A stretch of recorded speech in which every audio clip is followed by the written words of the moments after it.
Dr. Jessie Breyer-Peterson's students benefit greatly from her genuine passion for student success at Century College. Her college experience began in the Minnesota state system as a first-generation student at North Hennepin Community College. As someone who was a first-generation college student, I recognize how confusing college can be. And so I try to provide my students with lots of materials to help them, lots of support to just help them navigate that path. She builds connections with her online students. I would frequently email with questions or concerns and quickly get answers. She was really responsive and very quick about getting back to me. Jessie also created and implemented mental health first aid courses. This simulation is used by the Emergency Medical Services program at Century College and is part of the training. This is a patient who's having thoughts of suicide, and the paramedic is broaching the subject. So Al, your family tells me that you have been saying that you don't feel like you're going to be here next week. No, I'm not going to be here next week.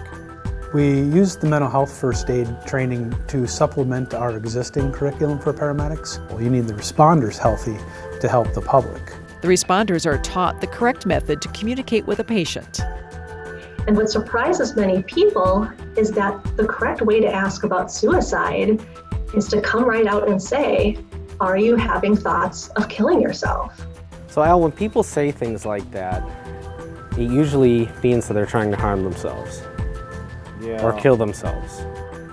Yeah. And sometimes that makes people really uncomfortable having to say those words out loud.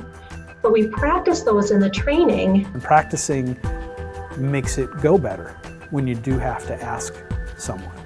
Dr. Jessie Breyer-Peterson was instrumental in writing the grant for this mental health training.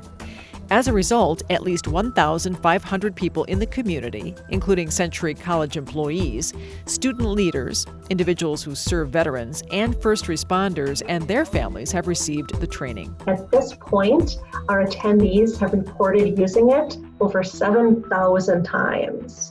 She's also shared the training with 4 additional Minnesota state colleges. It's going to take a community to really help, and she's a part of that. And so it's, the best thing ever is your program is contagious and spreads, right? And that's happened. It's clearly happened, and she's responsible for that.